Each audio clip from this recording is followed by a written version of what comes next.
Sí, a ver, voy a copiar.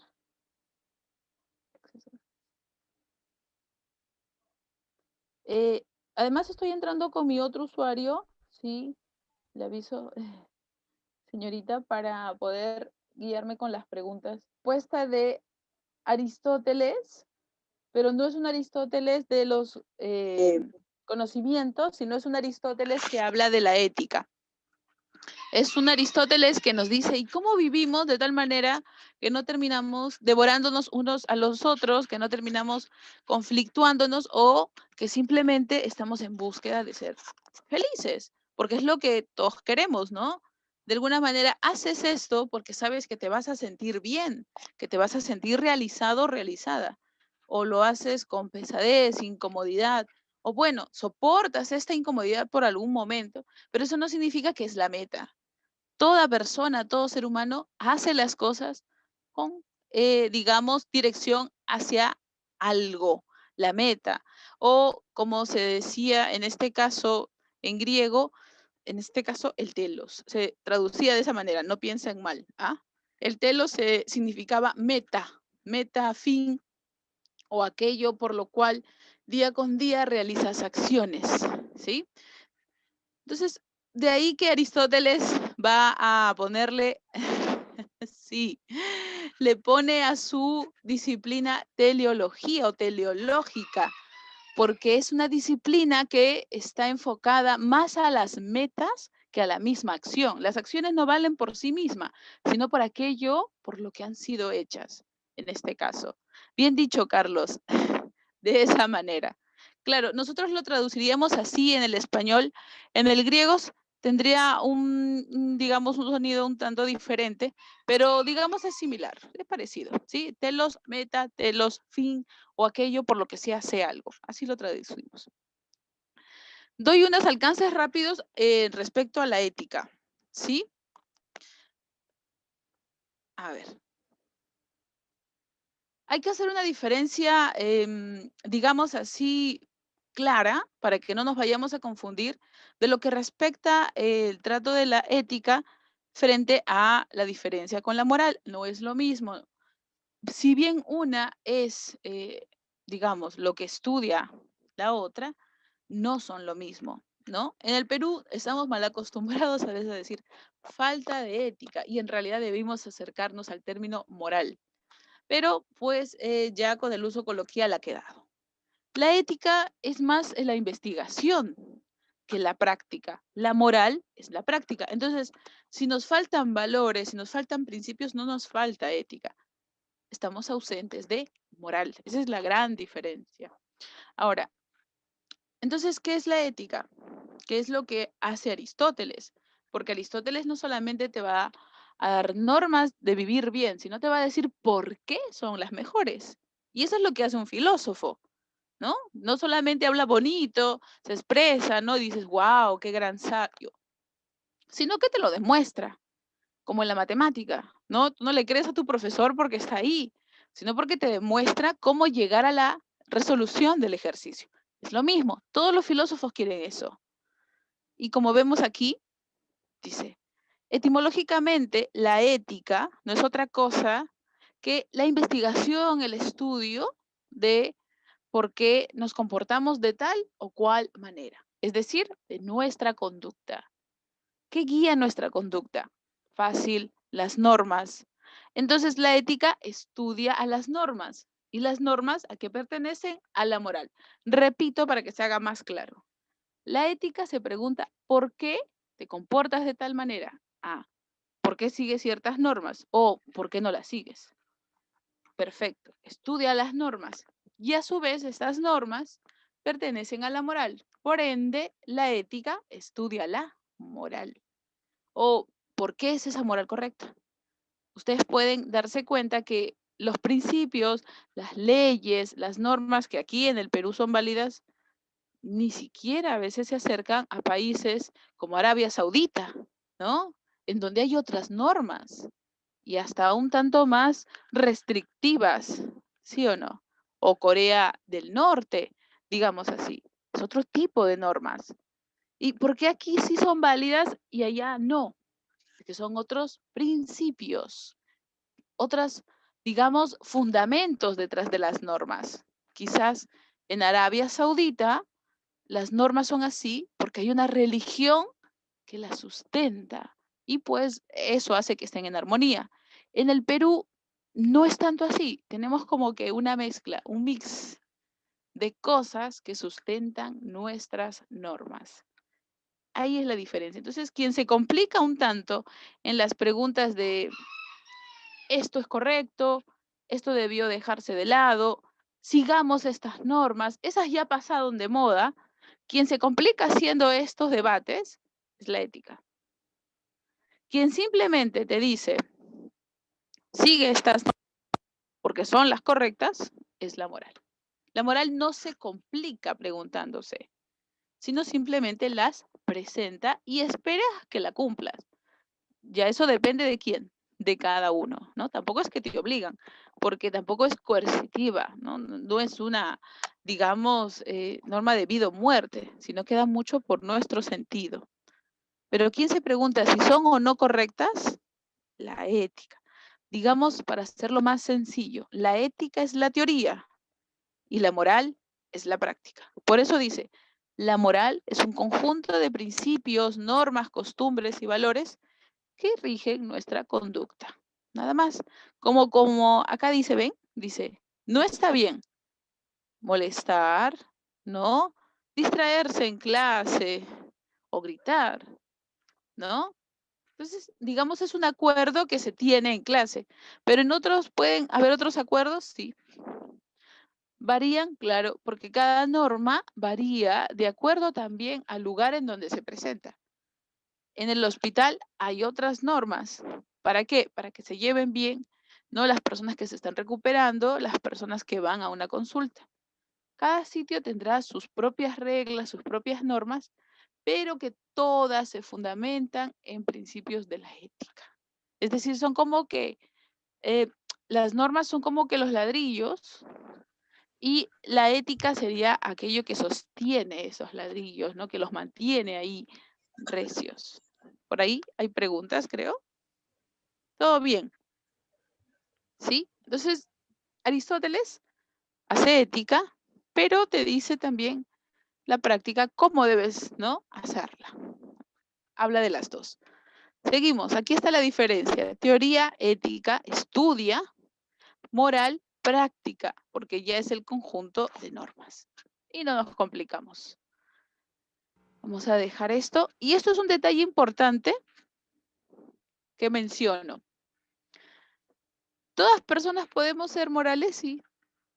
Personas, en este caso, ya con una cierta edad, con una cierta, y estoy indicando aquí, voy a usar el, digamos, marcador, usar otro color, vamos a usar verde. Personas con conciencia. Por ahí hay preguntas, creo, a ver.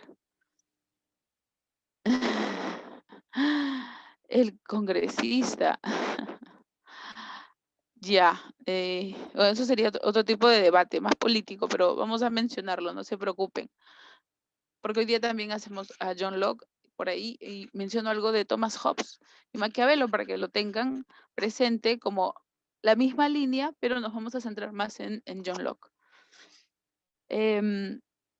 Como menciono aquí, la persona moral tiene ciertas características, ¿no? O sea, todos podemos ser morales, eso sí es cierto, pero reunimos ciertas características. Un niño no va a ser moral, se le considera amoral, ¿sí? Porque no tiene, digamos, la capacidad totalmente desarrollada para darse cuenta si sus acciones son buenas o malas. Eso lo convierte, agregándole el prefijo a, sin moral. En cambio, alguien que sí entiende, que tiene la conciencia, pero igual comete digamos, un exceso contra las normas, es decir, no las cumple, se convierte en inmoral. ¿Ven? ¿Cuál es la diferencia entre los dos prefijos? El a significa sin moral y el in significa en contra. Entonces, los primeros no tenían conciencia, los segundos tienen conciencia, pero les vale, digamos así. ¿Qué más? Una persona moral es libre de decidir, ¿ya? El niño no llega por completamente a tener una libertad porque todavía su conciencia no le dice qué es lo correcto, que no. Entonces, depende todavía de un tutor, un adulto, alguien, ¿no? Entonces, esto significa que es rápidamente influenciado y esto no lo hace ser completamente libre. Y además, una persona moral es responsable. ¿Qué significa? Tiene la capacidad de aceptar las consecuencias de sus actos. Entonces, un inmoral sabe que si no cumple las normas, puede caerle una sanción, sí, pero igual lo hace, sí, entonces se convierte en inmoral. El amoral hace algo, digamos, tú vas a, con culturas de no contactados, con estos, ¿no? Que pueden estar cercanos a la selva, y cometes un exceso sin saber, sin conocer a detalle sus normas. Tú no te conviertes en un inmoral, eres un amoral, porque no sabías que parte de sus normas era no realizar tales acciones, ¿no? Entonces no tenías la total conciencia ni eras totalmente responsable por falta de conocimiento. Entonces ahí, en este caso, una persona adulta puede ser amoral cuando hay un desconocimiento de las reglas. Pero hay que probar que realmente lo hay, ¿no? Porque si no, pues todos podrían decir eso. Esto es importante para ustedes. Seguimos, aunque yo creo que acá me estoy equivocando, ¿no? ¿Ustedes qué me dicen? O todo está quedando clarísimo y esta diapositiva está para dejarse de lado. A ver qué me dicen en el chat. Sí, Miss, todo claro. Válido, válido. Ya. Listo, dejemos a Mr. Bean entonces por ahí, ¿sí? Para continuar con la clase. Entonces, hemos quedado en conocer qué es la ética y la hemos diferenciado de la moral en este caso, y además hemos visto cuándo una persona es y no lo es, en este caso, moral o amoral. Seguimos. Nos vamos a acercar ahora a lo que nos interesa crucialmente, a un Aristóteles y su teoría ética, aquel que responde a la pregunta ¿cómo realmente debería vivir? ¿Sí? En este caso, Aristóteles, dijimos, tiene una teoría que te va a decir cómo vivir de mejor manera, cómo no hacerlo en una polis, en una ciudad. Por ahí hay términos que seguro ya han visto con su profesor, pero los voy a volver a aclarar. ¿Mm? Mesura, muy bien. Mesura viene a ser el término medio, ¿no? Ni mucho ni poco, como que ahí, equilibrado, ¿no? Así debo vivir, dice Aristóteles. Estos criterios, esta ética que te fundamenta Aristóteles, lo que quiere es, en este caso, que sean criterios para que tus normas sean las mejores. Entonces Aristóteles se da ese trabajo. Sí, mesura, muy bien dicho, como lo están mencionando ahí, comenzaron con su compañero, es mesura y Carlos es equilibrio. Es como una, sí, es el justo medio, digamos, si podemos llevarlo a una balanza sería totalmente ¿no? Equilibrado. No es equilibrio por completo, pero es equilibrado, ¿no? Justo medio es la proporción exacta para no exceder ni tampoco quitar. Entonces, ahora, no puede ser equilibrio por completo, como dirías, porque no es una sola medida para todas las acciones. En algunos tendrás que dar un poquito más y en algunas un poquito menos. Entonces, eso depende de cada momento, ¿sí? Por eso la mesura es saber llevarlo a cada acción, ¿no? Estoy leyendo. De alguna, es un equilibrio, pero que varía para cada ocasión. No es un equilibrio por completo, porque si no, vas a decir que en todo momento solamente, digamos, si tuvieras ¿no? Una cantidad, digamos, sería la mitad de cada uno. No, no es así, no es una regla exacta, porque la ética no son reglas así a detalle, ¿no? Sino es un poco por, dijimos, nuestra conciencia, nuestra responsabilidad y nuestra libertad. Entonces es saber que tú busques este justo, ¿no? Esta terminología para que no afectes ni tampoco quites. Entonces, por eso Aristóteles pide mucha práctica. No es algo que se aplica al primer momento, sino que requiere el hábito. Sí. Seguimos. Por ejemplo, yo coloco esta, ¿no?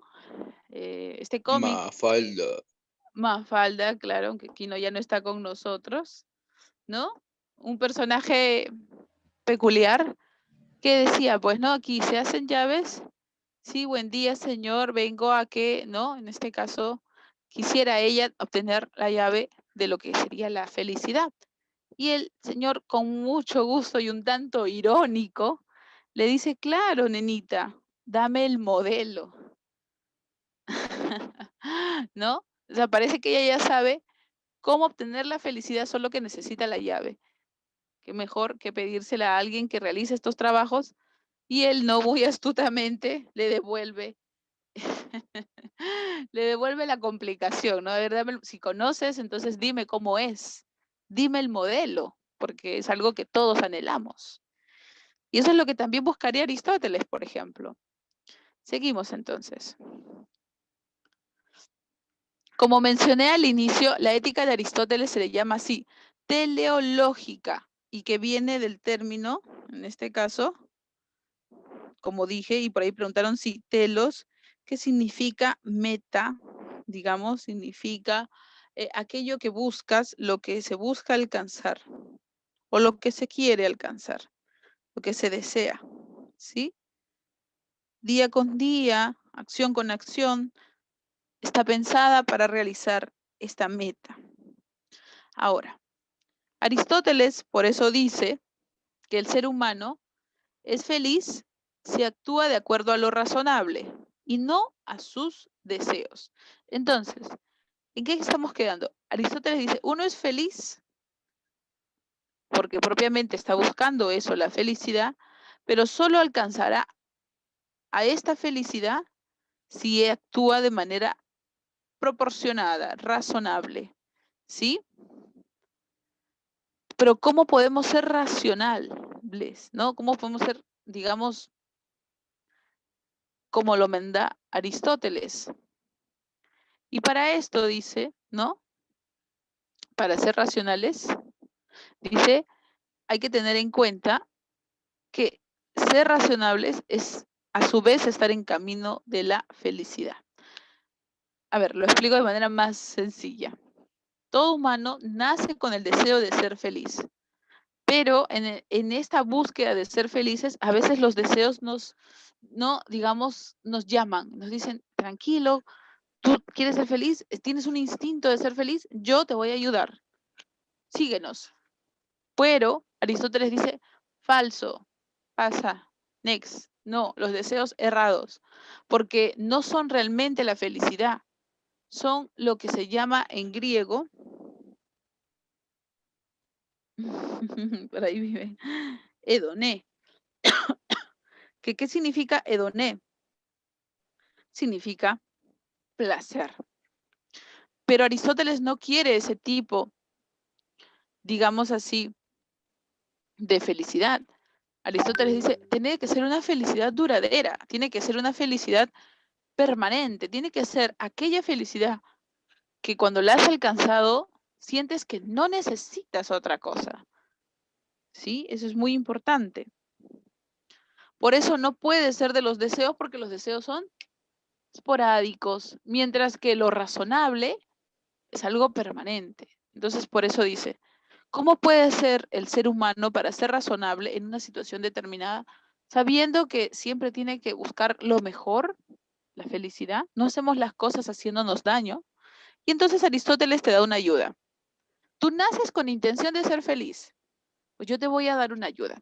Te voy a dar dos modelos de vida, es decir, ¿qué sustenta toda la ética de Aristóteles? La búsqueda de la felicidad. ¿Todos los hombres buscamos la felicidad? Sí, pero a veces nos equivocamos usando los deseos también. ¿Y cómo realmente encontraremos la felicidad? ¿Cuál es el modelo a seguir? Aristóteles te dice fácil, tienes dos. Las virtudes, y son éticas o son dianoéticas. Síguelas y vas a alcanzar la felicidad. ¿Mm? Solo eso. Mira, es fácil. Entonces, ellos son los pasos previos que vas a ir dando hasta llegar a tu meta. Ahora, Aristóteles dijo algo muy importante. Estas virtudes no las puedes practicar ¿no? por ti solo. Las debes practicar en la polis. ¿Ustedes saben qué significa polis? Por ahí escrito en el chat, polis. Ciudad.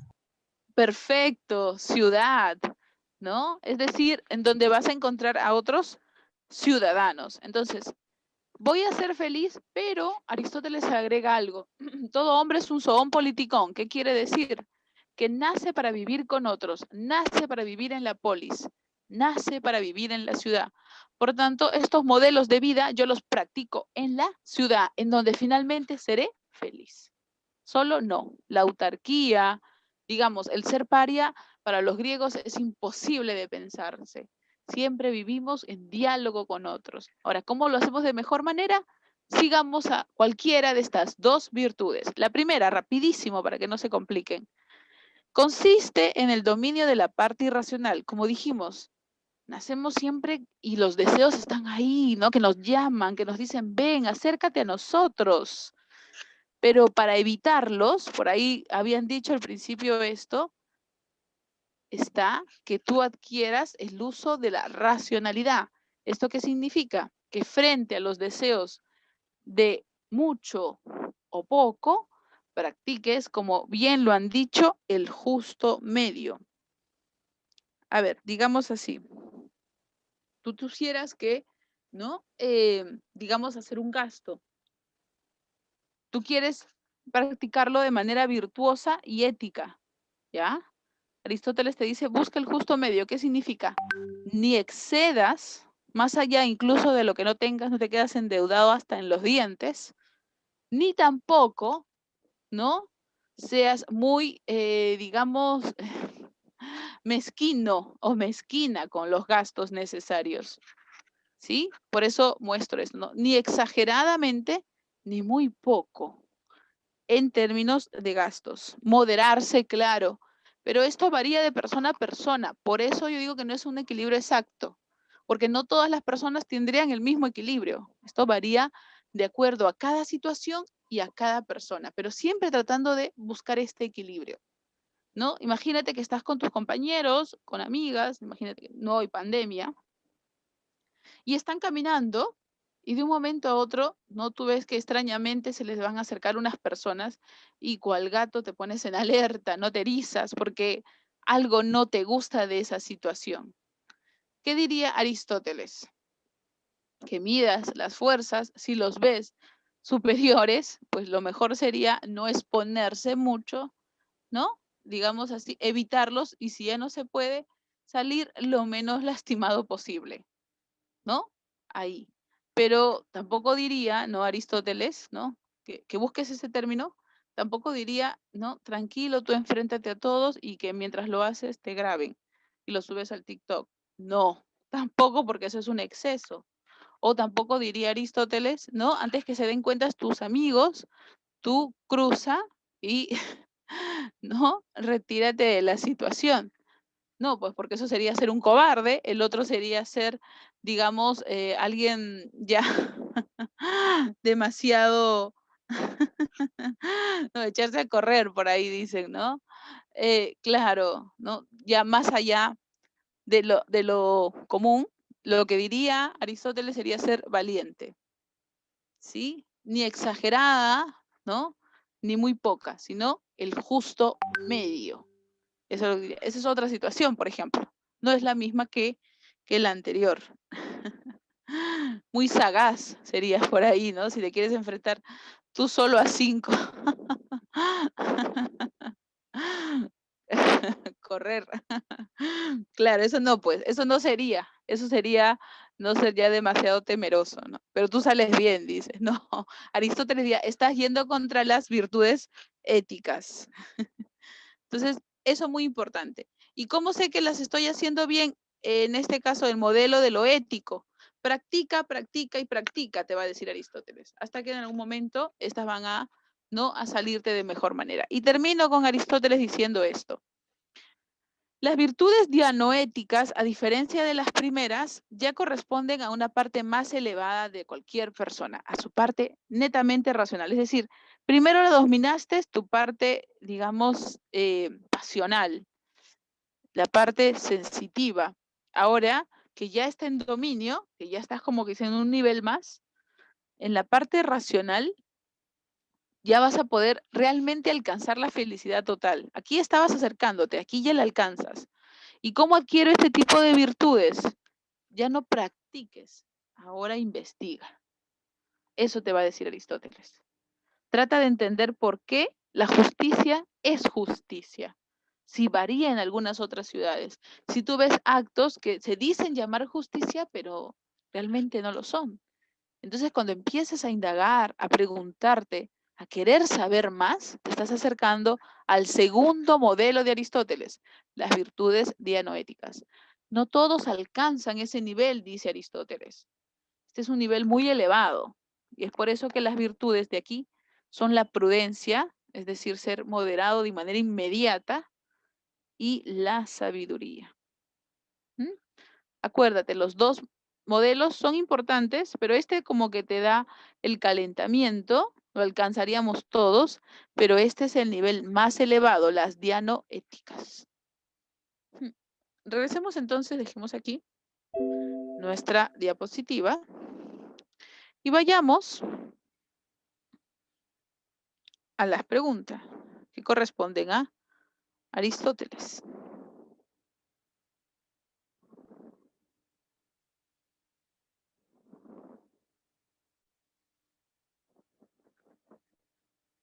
Aquí está.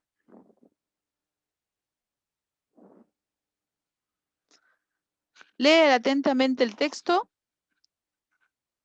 que corresponde a la ética a Nicómaco de Aristóteles. Dice, obtenemos las virtudes ejercitándolas, en primer término, como ocurre también en el caso de las artes. Las cosas que es preciso aprender, las aprendemos haciéndolas. ¿A qué virtudes se está refiriendo? A las éticas. ¿Sí? Por eso dice ejercitándolas. Es construyendo que los hombres se vuelven constructores. Es decir, es aplicando las virtudes que nos volvemos virtuosos, está diciendo. Y tocando la lira se convierten en ejecutantes de lira o músicos, ¿no? Soy mejor músico porque he practicado. Soy mejor en virtud porque practico las virtudes. Del mismo modo, nos volvemos justos ejecutando actos justos, moderados ejecutando actos moderados. Y así pues, es muy importante que tomemos hábitos, porque las virtudes éticas son repetir y repetir y repetir. Me refiero a las virtudes, ¿sí? De una u otra clase en nuestros jóvenes. A ver, vayamos a las preguntas.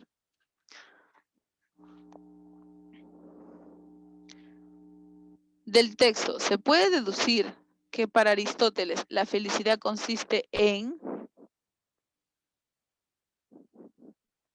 A ver, unos minutos, por ahí nos dicen la B, la B, la B. Oh. La B. Muy bien, vamos a... Ya, casi de manera inmediata. Muy bien. En este caso, claro que sí. Está hablando de practicar el justo medio, ¿no? Que saben ustedes que no es la parte sensitiva, sino es la parte racional. Vayamos ahora, usando el mismo Aristóteles, dijimos hasta aquí. Vayamos a las otras preguntas de Aristóteles. Aquí, vayamos a las preguntas número 13 y 14 del material, ¿sí? Nuevamente es la ética nicomaquea o la ética Nicómaco. Es decir, era un manual que le había escrito a Nicómaco para que supiera cómo actuar de mejor manera. Dice, en cuanto a la prudencia, recuerdan, la prudencia y la sabiduría eran las virtudes más elevadas, las dianoéticas, las que tenías que practicarlas ya solamente de manera racional. Podemos llegar a comprender su naturaleza considerando que a qué hombres llamamos prudentes. En efecto, parece propio del hombre prudente el ser capaz de deliberar, de entender, propio del hombre prudente, ¿no? Rectamente, sobre lo que es bueno y lo que conviene a sí mismo. Vamos a ampliar acá la mirada. No en un sentido parcial, por ejemplo, para la salud, para la fuerza, sino para vivir el bien en general. Profe, ¿qué quiere decir hasta acá? Está diciendo que el hombre prudente es el que se encuentra a pocos pasos, ¿no? El vivir en general significa vivir siendo felices. No aprendes la prudencia solamente para resolver un caso, digamos, ajeno, ¿no? Como ya fui justo repartiendo los bienes entre mis hijos, si voy a heredarlos. No, fui justo y la justicia es algo que me guía en todas mis acciones. Si soy prudente, seré prudente en casos tan pequeños como en, digamos, complicaciones. Entonces, elijo ser prudente porque quiero ser feliz. Eso dice, vivir en general. Una señal de ello es el hecho de que en un dominio particular llamamos prudentes a los que para alcanzar algún bien razonan, son prudentes los que se dan cuenta. Por eso decía, ¿no? ¿Soy moral? Sí, soy consciente. Si soy libre y si soy responsable. ¿Sí? Los niños no podrían, no llegan a ese grado de conciencia adecuadamente, incluso en materias de las que no hay arte, es decir, no hay práctica. Así, un hombre que delibera, es decir, que está entre esto o lo otro, ¿no? Como que se está decidiendo rectamente, puede ser prudente en términos generales, es decir, para todas sus acciones. Pero nadie delibera sobre lo que no puede ser de otra manera, ni sobre lo que no es capaz de hacer. La prudencia es un modo de ser racional, verdadero y práctico respecto de lo que es bueno y es malo para el hombre. Ser prudente es saber elegir, ¿no? A ver qué nos dicen por ahí. A ver, vayamos con las preguntas 13 y 14. Para Aristóteles, el hombre virtuoso es aquel que utiliza la prudencia para dominar los excesos. Muy bien. De ello se sigue que no será virtuoso o prudente. A ver.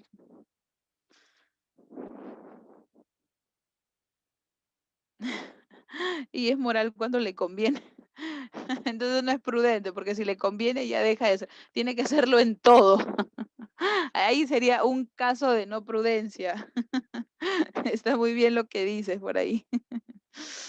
A ver, claro, ¿no? Alguien, en este caso, no sería virtuoso o prudente aquel hombre, ¿no? Que lo dominan, en este caso, más los deseos, ¿no? La templanza también es moderación, ¿sí? La templanza es moderación. Que cultive su intelecto, no, pues cultivar el intelecto, la sabiduría, ya es ser diano ético. Que busque el justo medio sería, en este caso, también ser guiado por la racionalidad. Entonces, el prudente es el que pues, se deja dominar, ¿no? Por, digamos, pasiones. Por eso, sería el que practica la prodigalidad. Vamos con la 14. Del texto, la frase, nadie delibera sobre lo que no puede ser de otra manera, indica que para Aristóteles, a ver,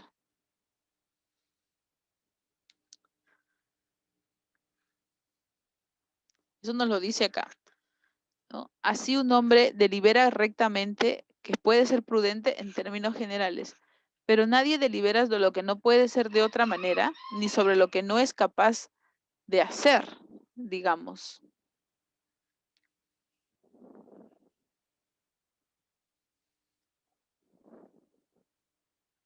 Se refiere aquí a que la deliberación se refiere a la convivencia humana, ¿sí? Yo delibero sobre lo bueno, lo malo, lo justo, lo injusto, lo armonioso para la ciudad y lo que no. Pero yo no podría deliberar si 2 es 2. De hecho, que es una proporción, que es una cantidad. Se delibera en cuanto a las acciones, se delibera en cuanto a las normas, a si son buenas o no. Pero a saber si la matemática es matemática Si la naturaleza lo es o no, pues eso creo que sería difícil, ¿no? Entonces, nuestras preguntas son saber si están por el buen camino, más cosas que no pueden someterse a juicio y que tengo que aceptarlas, ¿no? Es como decir, ¿estaré realmente en este lugar? No, pues de hecho que estás. De eso no te puedes preguntar, pero sí te podrías preguntar que lo que estás haciendo está bien o está mal. ¿Mm? A ver, por ahí nos dicen la C y otros nos dicen la A. A ver, veamos entre la C y la A. Del texto, la frase, nadie delibera sobre lo que no puede ser de otra manera. Indica que para Aristóteles la ética le interesa todo lo necesario, todo lo humano sería acá. Todo lo necesario puede ser hasta la física. Y como que la ética no se pregunta sobre el movimiento, la fuerza, la caída de los cuerpos, la resistencia del viento. No, pues no, creo que no. Parece que no es su tema. ¿Sí? Entonces, la ética no le interesa todo lo necesario, sino lo necesario para vivir en armonía entre hombres. Habíamos dicho, la ética solo se practica en la ciudad de los asuntos humanos. ¿Sí? Entonces, no sería la A. Luego nos dicen la C. A ver, la ética es indiferente a lo contingente, a lo cambiante. No, si se delibera, sí. En algunos momentos las normas se someten a juicio. Entonces, al someterse a juicio varían. Entonces, ¿no? Ahí hay una entrada de lo contingente. No es que pierdan valor, sino de que, digamos, a veces por ciertas normas como que entran en conflicto. A ver, la D. Nadie delibera sobre lo que no puede ser de otra manera, significa que a la ética se interesa. Ajá, claro, ¿no? Cuando entran en conflicto las normas, los asuntos humanos se vuelven contingentes, pues eso. ¿No? ¿Será correcto para esta ciudad esto y para otra ciudad lo otro? En esta ciudad es virtuoso el que habla mejor. En otra ciudad como Esparta es virtuoso el más fuerte. Entonces es contingente. ¿Qué significa? Que varía de ciudad a ciudad, en este caso. Menos 1.5. 1.25, claro. Siempre que vean ética hay que como que grabarse este término: ética, asuntos humanos, ética, deliberación, ética, ¿no? Tratar de convivir, digamos así. Siempre esos términos son los que se ajustan a este tipo de disciplina.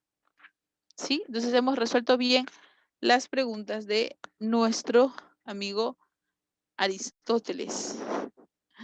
Vayamos ahora a dar un salto al tiempo. Dejamos de compartir. Sí, un salto al tiempo, un salto un tanto brusco, porque creo que es la disciplina un tanto más amplia. Y nos acercamos. Ahí, ahí ves, aquí está. Aquí está. Nos acercamos. Vamos a hacer medio hora al final por el tema de los tiempos, porque tiene más preguntas filosofía moderna. ¿Sí? Entonces estamos aquí. Como están viendo, hay dos corrientes de considerable importancia en esta época, la época moderna. Bastante reconocidas, digamos así, bastante consideradas dentro de la ética, ¿no? Tanto el racionalismo como el empirismo. A ver, veamos por ahí un mensaje. Ah, sí, conocí esta pintura, es una pintura renacentista llamada La Venus, ¿no? O el nacimiento de la Venus, en este caso. Normalmente el Renacimiento ustedes deben haberlo hecho por historia, también con menciones sobre el profesor respecto de este tema. Durante el Renacimiento se buscó recuperar, por eso viene el término renacer, se buscó recuperar las ideas, recuperar los planteamientos desde el arte, las ciencias, las humanidades, los idiomas de lo griego y lo romano, es decir, lo helénico y lo latino.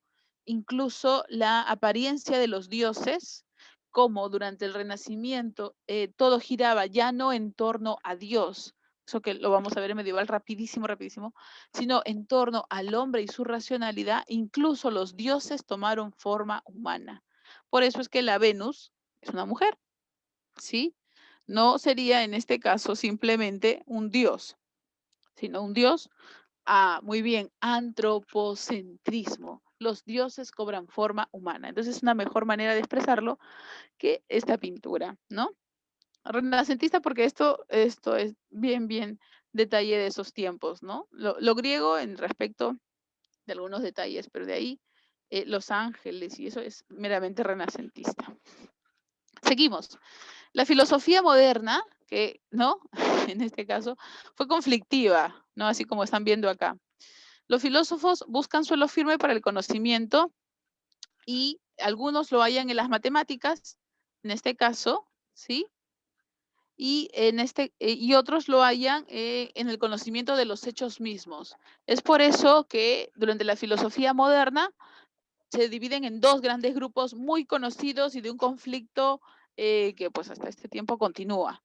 Me estoy refiriendo a los racionalistas, por un lado, que viene originario su nombre de latín, que significa ratio o razón, y por el otro tendríamos a los empiristas, que toman su nombre del griego, en cambio, del término empereia, que significaba experiencia. Entonces los dos se pelean, pero en realidad buscaban lo mismo, es decir, el suelo firme, estable, ¿no? Si estoy construyendo un edificio, quiero una base correcta. ¿Cuál es el edificio? Tu conocimiento entero, pero una base que yo sepa que lo que estoy haciendo no se va a caer en cualquier momento. Entonces, por eso dice, peleados en la metodología, pero buscaban lo mismo, un método seguro que permita conocer la realidad. Ambos querían eso. Tenemos acá características rapidísimo del racionalismo. Se independizan de la religión y la fe, crean una nueva concepción de la naturaleza, incluso algunos dicen, ¿no? Como un elemento que hay que dominar y transformar. Su principal preocupación fue el conocimiento. Casi toda la filosofía moderna se centra en ese tema, el cómo me acerco al mundo, cómo lo conozco, cómo lo poseo propiamente a través de mi razón o mis sentidos. Y el otro tema importante en la filosofía moderna va a ser desde la filosofía política. Entonces son dos temas cruciales, gnoseológico y filosofía política. Tenemos a dos grandes representantes. Por un lado, del ring, un René Descartes y su famosa frase, pienso, luego existo. Y por el otro tenemos a un David Hume y el empirismo, en este caso, afirmando que en la mente no hay nada previo, ¿no? La propuesta de la tabula rasa. Conozcamos primero a los racionalistas, ¿sí? Esta filosofía que es meramente europea. ¿Sí? ¿Por ahí hay un comentario? ¿Los escucho? No se corten, lo pueden escribir también a través del chat. El primer momento, el racionalismo, que afirma que todo el conocimiento se origina en la razón, en este caso, y dice que solamente es conocimiento el que es lógicamente necesario, es decir, el que se demuestra, no el que yo escuché, el que en algún momento sirvió, sino el que necesariamente es demostrado. Representantes están Descartes, Leibniz y Spinoza, en este caso. Y tomaron el formato de cómo se conoce el mundo de la demostración que hacen las matemáticas. Por eso ellos dicen, si afirmas algo, tienes que demostrarlo. ¿Sí? Para Descartes, importante es la propuesta de este método, que como ven ahí, lo escribe en su libro llamado Meditaciones Metafísicas, y en donde Descartes habla de su método más conocido. Tú dices Descartes y tienes que acordarte de este concepto, ahí grabado, la duda metódica, ¿sí? Descartes y su duda metódica.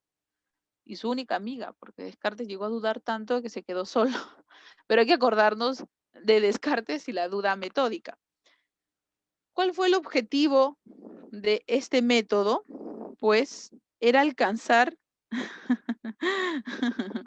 una verdad indubitable. O sea, la duda fue creada para alcanzar algo que no se puede dudar.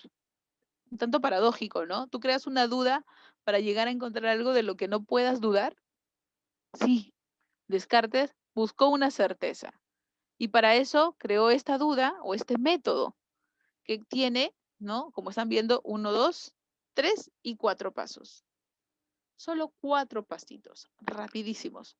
Primero dice, duda de aquello que has escuchado, ¿no? Porque no lo sometiste a juicio, lo escuchaste de niño, lo escuchaste por algún cercano y bueno, seguiste creyendo en él, este conocimiento, pero nunca realmente te detuviste a saber si era cierto o no.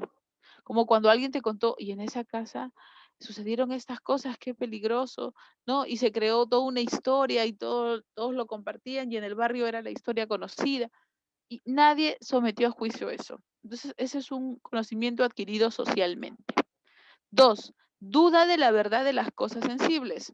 Descartes dice, y bien claro, escucha, duda de quien ya te engañó una vez. ¿Por qué? Porque te puede volver a engañar. ¿A quién me estoy refiriendo? Descartes se refiere a los sentidos. Por ahí están. Yo refería a los sentidos, chicos, ¿sí? Porque para Descartes, los sentidos pues nos engañan muchas veces y quien basta un engaño ya nos genera desconfianza. Así que chicos, hay que usar esta metodología de Descartes creo que para todo.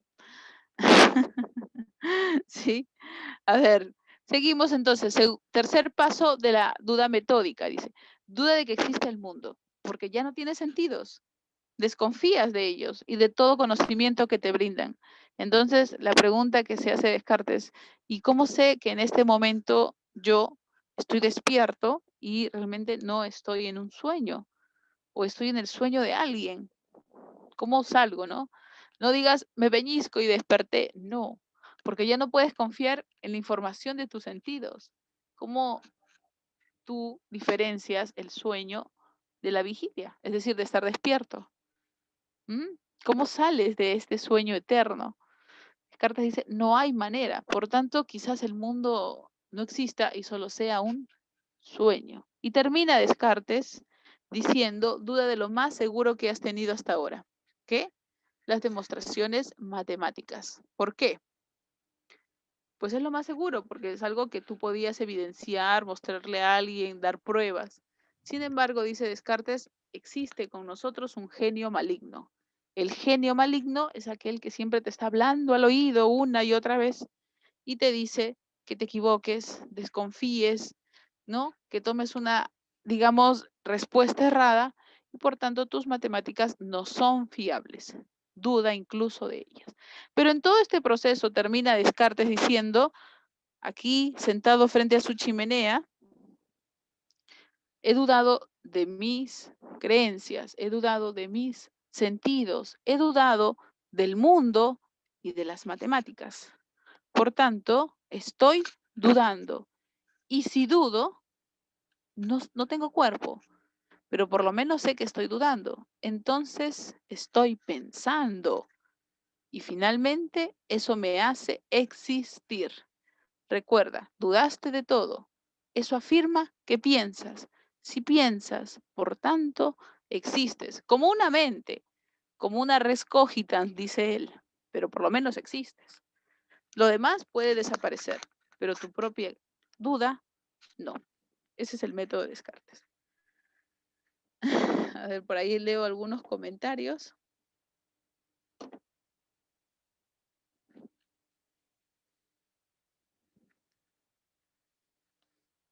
Duda de la realidad, pero si duda razona que si existe, entonces existe.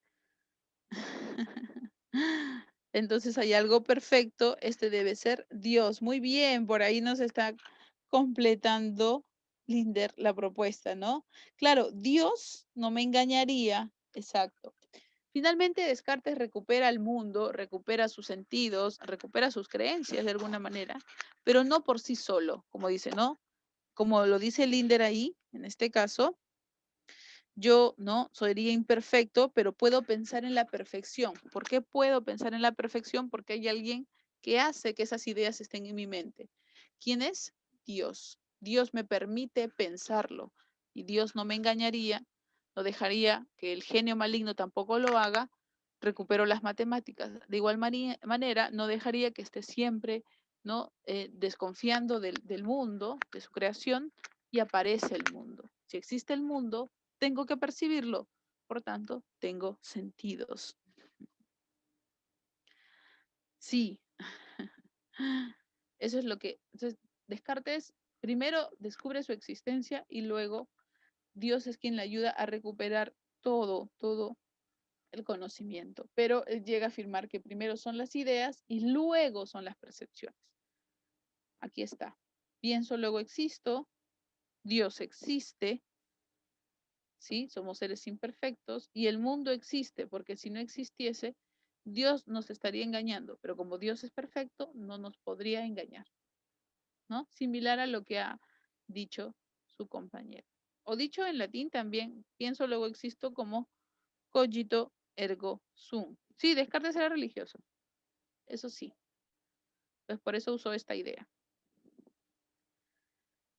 Clases de ideas, según Descartes, que esto lo han visto, innatas, son aquellas que ha descubierto yo y Dios, son ideas innatas que ya estaban en tu mente, con las que viniste al mundo. Facticias son como percibir el sabor, el color, el olor de una manzana. Y esas son adventicias. Y las ficticias o facticias, me estoy confundiendo, son aquellas que vienen de la imaginación. Por ejemplo, un dragón. Diferencia Descartes a las ideas. Y terminamos con Hume, en este caso, y el empirismo dice, se opone a la tesis fundamental del racionalismo como fuente del conocimiento. Dice, no hay ningún patrimonio a priori en la razón, la mente en realidad. ¿Qué significa patrimonio a priori? ¿Pero contra qué está? Contra esto, vamos a rayarlo. Patrimonio a priori es que no existen ellas. Es mentira, ¿no? ¿Cuáles serán las ideas innatas según Descartes? Tu propia existencia. Yo. Pienso, luego existo. Dios es otra idea innata. Pero David Hume dice falso, falsísimo. La mente está vacía. Cuando nacemos, nacemos con una mente en donde se escribe el conocimiento. Por eso dice, ningún patrimonio a priori es antes de la experiencia. Antes de la experiencia, en la mente, en tu conciencia, no había nada. Era una tabula rasa. Y recién es una hoja en blanco en la que se escribirá a través de las experiencias que tengas desde niño hasta ya más adulto. Primer filósofo empirista, tenemos acá un John Locke, fundador del empirismo, y desarrolla una teoría del conocimiento a través de la cual rechaza la propuesta de Descartes, ¿sí? Afirmando que que la mente no tiene nada innato, y para él, esta mente, que es una tabula rasa, vacía de ideas, se llenará con, digamos, conocimiento, pero de dos tipos. Para John Locke es bien sencillo. ¿Cómo es este tipo de conocimiento que va a hacer llenar, no? O quien llenará mi mente? Las simples y las compuestas, las percepciones simples y compuestas. Las percepciones simples, en este caso,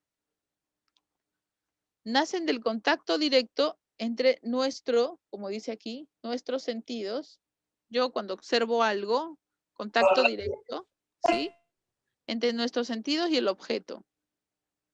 Por ejemplo, digamos, nuestros sentidos y una superficie que esté con, ¿no? Digamos, como ven acá el fuego. Entonces, esa sería una idea simple, el calor. El entendimiento interviene pasivamente, es decir, mi razonamiento, pues solamente las recibo. Las ideas simples son toda la información, ¿no? Por ejemplo, el calor, lo áspero, el color, el sabor, el olor. Es decir, mi razonamiento no entra en práctica porque solamente cuando mis sentidos se ponen dispuestos a percibir, percibir, percibir, percibir. Y sobre todo características como están viendo acá. Mientras que las compuestas, a diferencia de las primeras, dice John Locke, el razonamiento, el entendimiento sí interviene, esto lo dice en su libro, pues combina las ideas simples para crear conceptos como la idea del árbol, que relaciona, ¿no? Colores, digamos, superficies, áspero, ¿no? O solidez de este tipo de árbol frente a otro objeto. Cuando combinas ideas, un árbol es todo esto, es una idea compuesta. ¿En dónde dice esto? En su libro o en su obra, Ensayo sobre el entendimiento humano. El entendimiento es la conciencia, ya para que no se confunda. Entonces, el entendimiento a veces opera cuando hay ideas compuestas. Recuerda, conceptos. Si yo digo mesa, eso ya es un compuesto. Pero si yo digo áspero, un sólido, simple. Si yo digo caliente, simple, digamos así. A diferencia de John Locke, David Hume también va a ser una diferencia, pero no en tanto cómo se captan, sino al recuerdo de en qué momento se captaron. Por eso va a decir, las percepciones, que es todo lo que captas del mundo, mientras que, como le decía, en este caso acá, Locke, ¿sí? Ideas simples y compuestas. David Hume le va a decir percepciones. Y las percepciones se clasifican en dos. Impresiones, las primeras, y ideas, las segundas. Las primeras son más intensas. Profe, ¿cómo es una impresión cuando tomas un café caliente y lo hueles? Una impresión de sensación, una experiencia directa.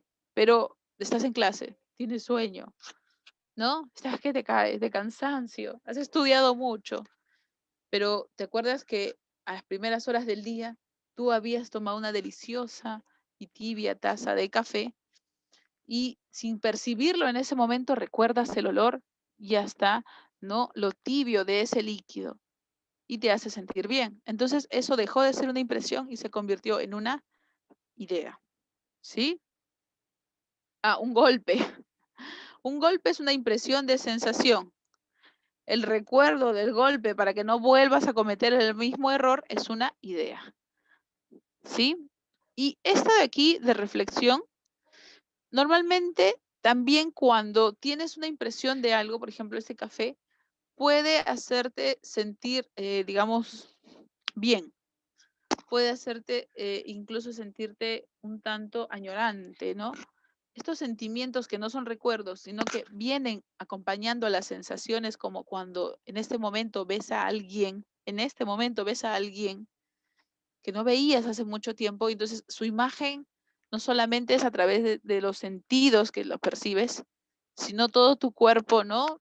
Se activa y reacciona, pues, ¿no? Eufórico, aunque quisieras disimular esa alegría, eso deja de ser de sensación y también se convierte en reflexión. Escuchar una canción, los sentimientos que despierta, ahí está. Pero recordar la canción, tarareándola en el carro, ya deja de ser impresión. Recuerda, tararear es una idea.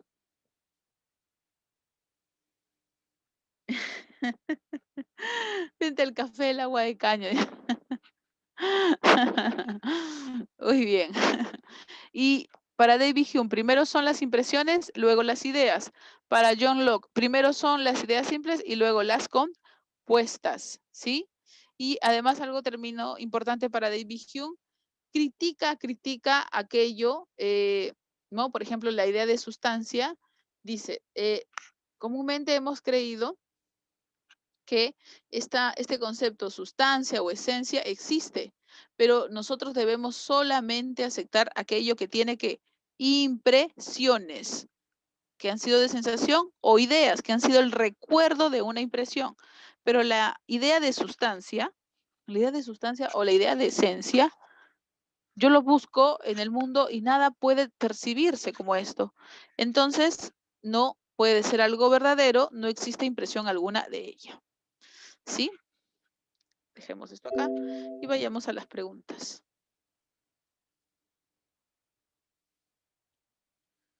Rápido antes que el tiempo sea un tirano con nosotros.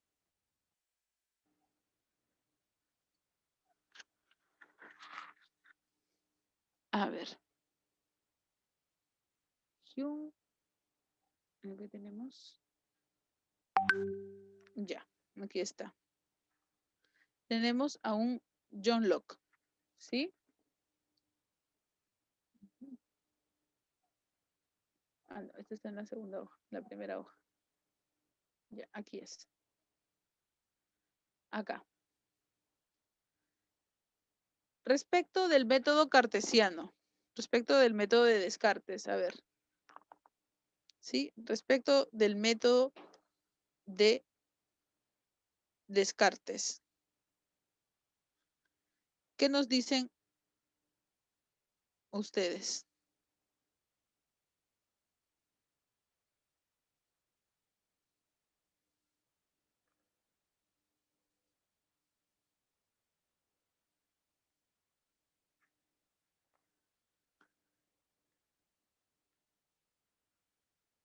A ver, por ahí leo sus respuestas.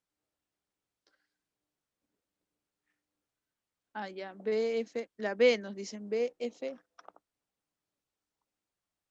Ya, a ver, no se preocupen, a ver, nos dirían, asumir una idea como verdadera si puede ser puesta en duda. Ya, claro, si puede ser puesta en duda y demostrada, exacto, falso.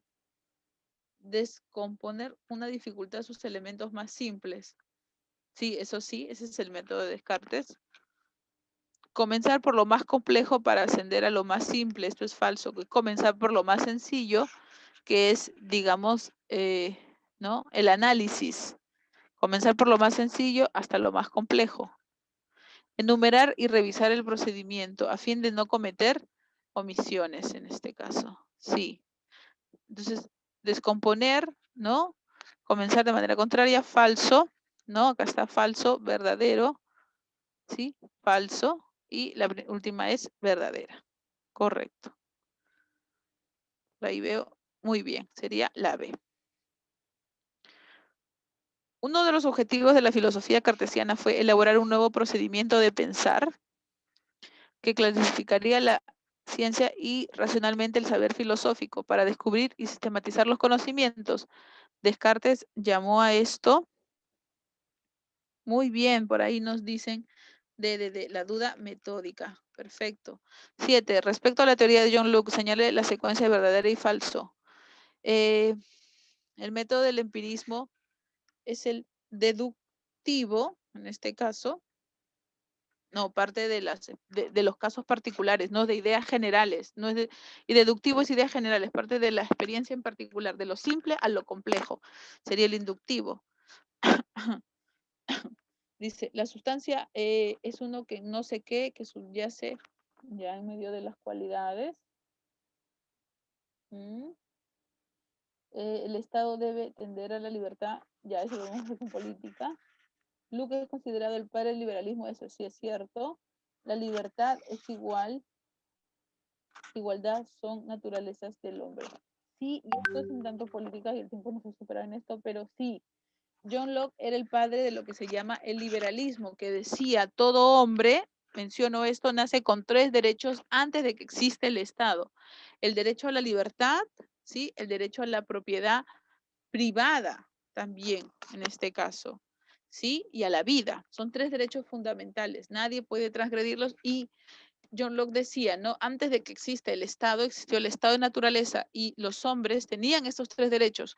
Cuando se firma el contrato social, al igual que lo dijo Rousseau, simplemente en la sociedad estos derechos se reconocen y se protegen, no desaparecen.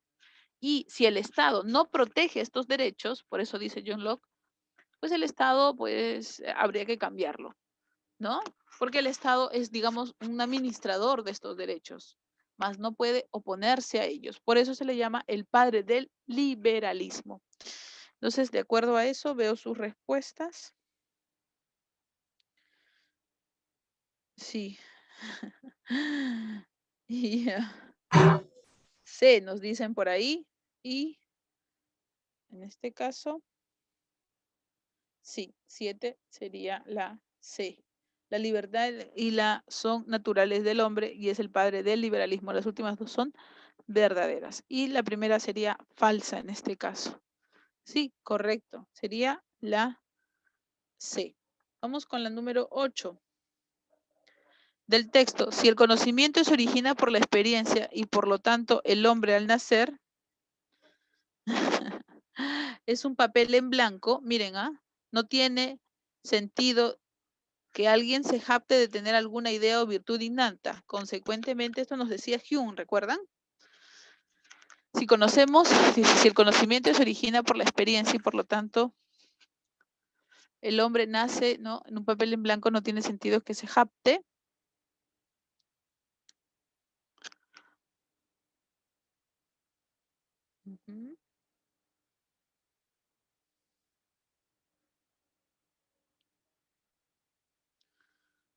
Nadie que se jacte con alguna idea de virtud innata, claro, nadie es más que otros, todos somos iguales, es lo que dice, ¿no? Porque si todos nacemos con la mente en blanco y lo estamos aprendiendo, dice, ¿no? Al nacer somos un papel donde escribir el conocimiento. Entonces, muy bien, todos humanos nacemos libres e iguales. Y además, como eran derechos por naturaleza, es una manera de justificar que no es algo que te lo da el Estado, no es algo que se aprende, sino es algo que viene, digamos, como una consideración a que vamos a empezar desde cero, desde la tabula rasa, libres e iguales. Supongamos entonces que la mente sea, como decimos, un papel en blanco, desprovisto de caracteres, sin ideas, es decir, sin escritos. ¿Cómo llega a equiparse? ¿Cómo llega a tener conocimiento? ¿Cómo accede a ese almacén, ¿no?, inmenso que pinta la imaginación de un ser humano y que nuestra variedad de inagotable, ¿dónde se consiguen los primeros materiales de la razón y el conocimiento? A esa pregunta contesto con una palabra, con la experiencia. Dice, en la importancia de la experiencia como fuente del conocimiento se refleja un método que inspira a este autor. Habíamos dicho que no era la deducción, por tanto tampoco puede ser la universalidad. Los que se nutrieron, en este caso, del método matemático no fueron los empiristas. Ellos se nutrieron de la naturaleza y de ir caso por caso a investigar. Como había dicho John Locke, desde lo más simple hasta lo más complejo, comenzando por pequeños pasos. Exacto, ¿no? Entonces Descartes apoya las matemáticas, a la deducción, mientras que John Locke y David Hume apoyan a la inducción, de lo más simple a lo más complejo. Sí, no tengan dudas, es correcto. ¿Cuál de los siguientes enunciados expresa el carácter crítico de la filosofía? Muy bien, la filosofía tiene una intencionalidad de no aceptar las cosas, de mostrarse, digamos así, de mostrarse escéptica, ¿no? El carácter crítico de la filosofía. Aristóteles aceptó las esencias universales. No, pues si acepta ya no es crítico. Buscó la fuente de donde se originan nuestras ideas. Esto es una investigación. No sería esta. No, sí. A ver, Aristóteles aceptó. No, aceptó las esencias. Pero negó su trascendencia. Ya, cuando dice pero negó, sí está bien. Entonces ahí sí está bien. Vamos a borrar esto. La 2 sí es correcta, creo. Ahí. A ver, a ver. Vamos a leer las dos partes. Estoy leyendo rápidamente una. Sí, la 2 es correcta. La 2 sí está bien. Aceptó pero negó. Crítica. Luego vamos con la 3. John Locke buscó. No, pues es una investigación, es así, ¿no? Y 4. Hume analizó las ideas y rechazó. Y rechazó. Así como negó. Entonces eso también es crítica. ¿Adecuó? No, pues esto es adecuar nomás, ¿no? Esa tampoco. Serían 2 y 4. ¿Sí? Ahí está, la A. Perfecto, 2 y 4A. Ser crítico, ahí está, pues, ¿no? Mostrarse por una parte bien y con la otra, digamos, ¿no?, someterla a juicio. Perfecto. Para Hume, La expresión, mi alma es pura. De mi alma es pura. Recuerden que él no creía en las esencias, ¿no? No creía en la sustancia. Todo, si algo es verdadero es porque tiene una percepción de ello, ¿no? Tiene una impresión a sus sentidos. A ver, si yo digo mi alma es pura, ¿se puede concluir? Por ahí nos dicen la D, la D, la D, la D. La D sería solo 3, a ver. Que aquella proposición es una idea carente, claro, ¿no? Porque no hay manera de saber si es esto, ¿no? No hay manera de saber para un empirista si el alma es pura, ¿no? Habría que tener esa impresión. Él no cree en este tipo de esencias. Entonces esta es falsa, por tanto sería solo 3. 12. Indica el enunciado verdadero y falso según corresponda al pensamiento de David Hume. Rechaza toda elaboración. A ver, nos vamos en la número 12. ¿Mm?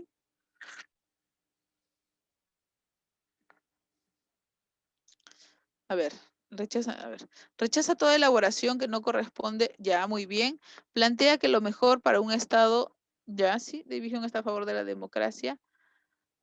Una idea sin su respectiva impresión es una creencia, claro que sí, ¿no? Sin su respectiva impresión es una creencia, porque todo tiene que tener una impresión. Si no hay impresión, es una creencia, es un error también. El mundo es una colección, claro, el mundo no es otra cosa que una unión de todas tus percepciones. No existen los conceptos que son innatos, sino todo lo que he percibido es una suma de percepciones. Entonces sí está bien, todas son correctas, sería la C. Vamos con la siguiente. Estamos en bastante filosofía moderna. Del texto responde las siguientes 2 preguntas. Si al recoger los libros de una biblioteca cae en nuestras manos, por ejemplo, algún volumen de teología o de metafísica, miren, lo dice Hume, preguntémonos, ¿qué contiene algún razonamiento abstracto o relativo a la cantidad de un número? No. ¿Contiene algún razonamiento experimental sobre cuestiones de hecho o de existencia? No. Entonces, arrojémoslos a las llamas, porque solo puede contener sofismas y supercherías, es decir, habladurías que no tienen importancia. Eso dice Hume, ¿sí? Dice, el autor sostiene que si un libro habla sobre teología o metafísica, ¿no? Como lo dice aquí, es un volumen, ¿contiene algún razonamiento? ¿Mm? Si sostiene esto, entonces, mis historias. Contiene muy bien sofismas y supercherías. 16. Del texto se desprende en este caso, ¿no? Le gustaba a Hume la idea de teología o metafísica, ¿no? Si dice solamente contiene sofismas, es decir, sofismas son mentiras o supercherías, ¿no? Si cae en tus pies un libro sobre teología, no, pues no. ¿Le gustaba a Hume estas ideas? No, pues no. Entonces las rechaza, perfecto. 17. A ver, indique lo verdadero al método cartesiano. Pura filosofía moderna, ¿no? A ver. Lo correcto según el método cartesiano. Asumir una idea como verdadera sí puede ser puesta en duda. Ya nos dice en la número 17. Asumir una idea como verdadera sí puede ser puesta en duda. Me parece que esta ya la habíamos respondido. Descomponer una dificultad más simple es... Sí, esta ya la habíamos respondido, ¿no? La 17. Claro, la primera es falsa.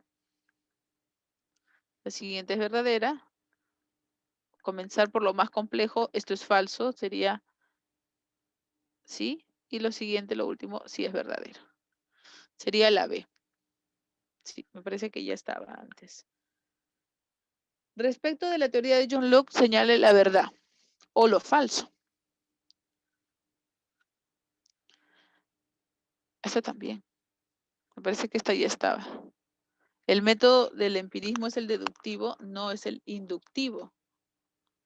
Locke es el padre del liberalismo, verdadero. La libertad y la igualdad. Claro, sí. Por tanto, sería la D.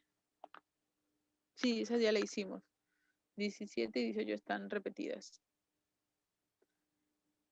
Ujú, ya. Relacionemos. No hemos sacado el tiempo para ver el que leí, pero a ver, podemos relacionar usando los dos primeros que conocemos. Dice, solo estamos seguros de las impresiones y no de las cosas fuera de ellas. Ya, de las impresiones, ¿quién me habló? Hume, en este caso. ¿Sí? Nacemos con la mente en blanco y nuestras ideas provienen de la experiencia. Quien dice que venimos con la mente en blanco va a ser John Locke. Y por tanto sería 2 con B. Entonces sería 1 con C, 2 con B, 3 con A. Listo, sería en este caso la 19D. Muy bien. Sí, ¿cómo le dice John Locke? En todo caso, les dice simples, ideas compuestas. ¿Cómo le dice Hume? Impresiones o ideas, en este caso. ¿Quién crea la idea de tabula rasa o mente en blanco? John Locke. Lo usa Hume, pero el que lo crea es John Locke. A ver. Y terminamos con estas preguntas. Digamos las claves de medieval porque el tiempo nos ha superado. Pero han sido muchísimas de filosofía moderna, por eso era necesario explicarlo. John Locke, en su obra, critica la afirmación racionalista en la que, como ya se vio, los principios últimos del conocimiento resultan evidentes por un proceso intuitivo, inductivo. En oposición a esta concepción del conocimiento, adhiere una posición luego definitiva como el empirismo, de acuerdo con el cual todo el conocimiento se deriva de la experiencia. Los únicos elementos disponibles a la mente con base en el conocimiento son las ideas derivadas de las sensaciones, las simples o las compuestas. Por tanto, el conocimiento sería una relación o desacuerdo con ellas. En razón que, para Locke, todas las ideas pueden ser explicadas en términos de sensaciones, niega rotundamente la existencia de ideas innatas, sostenidas por Descartes y Leibniz. Por tanto, se arriba al conocimiento por medio de la observación de los objetos externos y por medio de la observación de operaciones internas de la mente, es decir, la reflexión. Del texto se deduce, ¿sí?, que el conocimiento es la creación de una mente que puede percibirlo todo. No, no es una mente, es que nosotros percibimos, no una mente. La mente es como un libro lleno de datos, ¿no? Muy bien, nuestros conocimientos proceden de la experiencia, muy bien. 21. Según el texto, Descartes y Leibniz plantearían,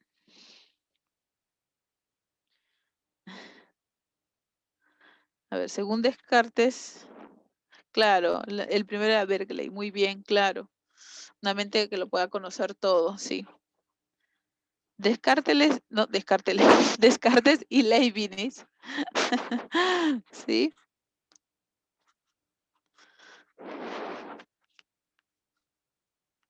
Ya.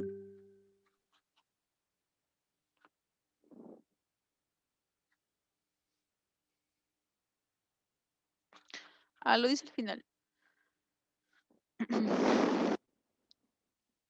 Las ideas, la existencia, por lo tanto, se arriba al conocimiento por medio de la observación.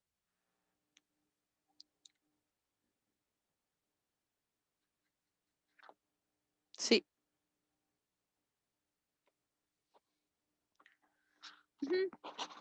Perfecto, 21, ahí está. Y como el tiempo nos ha sido un tirano, pero hemos llegado a resolver todo moderna, porque era regular, en la parte de filosofía medieval les dicto las claves, pero les dejo con algunas ideas, ¿sí? Porque el tiempo nos ha superado. Además era un texto de Aquino, ¿no? Los caminos o las vías del entendimiento para legitimar, es decir, para demostrar la existencia, ¿no? En este caso,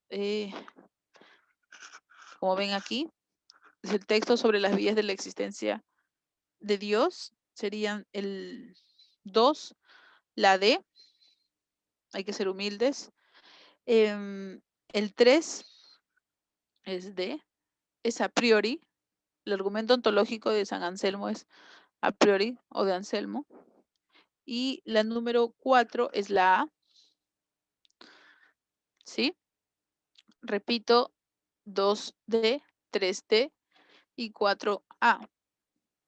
Pero dejo de compartir y les dejo aunque sea con unas ideas respecto de la filosofía medieval.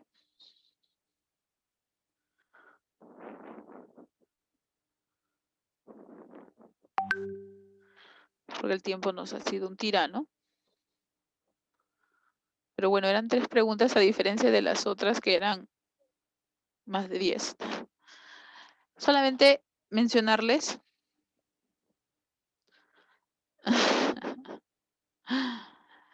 el tiempo, estamos a 2 minutos. La verdad que me hubiera gustado desarrollar más, pero eran bastantes, sí. Ya, bueno, solamente mencionarles lo que dice aquí respecto de... Sí lo puedo enviar, en todo caso tendría que coordinar, no sé cómo podría. No sé cómo podría enviar mis PPTs, se los agrego a la tutora, ¿sí? Respecto de inicia cuando, bueno, por historia, cuando cae Roma y se extiende a la época del Renacimiento. ¿En qué consiste? Sobre todo es tratar de integrar el conocimiento racional con las ideas de fe. Es decir, muchos de los filósofos de ese tiempo decían que la filosofía era una preparación, una herramienta para demostrar a través de, ¿no? de ella, usando la teología, la existencia de esto que, ¿no? que para ellos era importante, la fe y la existencia de Dios, porque Dios era lo que originaba y era la causa del universo y el hombre había sido considerado, ¿no? dentro de este plan. Ahora, problemas clásicos de la filosofía medieval, en este caso, ontología, demostrar la existencia de Dios, ¿no? Y además que en este caso, la relación entre la fe y el conocimiento, por ejemplo, como hay, ¿no? En diferentes autores, como en este caso vemos a San Agustín y San Anselmo, ¿no? ¿Quién prima? ¿Quién es primero? ¿No? La fe, por ejemplo, para San Agustín y San Anselmo, para otro como es Averroes está la filosofía, mientras que para otros como Santo Tomás de Aquino es que no están en caminos distintos, sino que las dos actúan de la misma manera para demostrar la existencia de las dos, mientras que Ockham dice no, tienen que hablar, una es racionalidad y otra es la fe.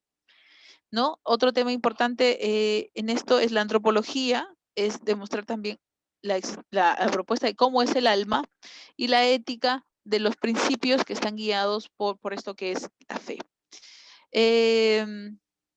Surgen 2 grandes propuestas, con esto termino, durante la época medieval, la patrística y la escolástica.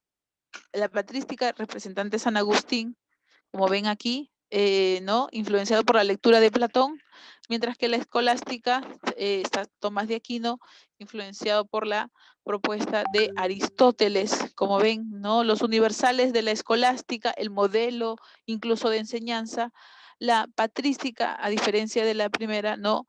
que es las bases de la filosofía medieval, los padres de la iglesia, como se conoce aquí. Listo, chicos, no robándoles tiempo. Quedamos hasta aquí. Como ya lo afirmó la tutora, todo este material queda con ustedes. Les agradezco muchísimo la participación y nos estamos viendo la otra semana para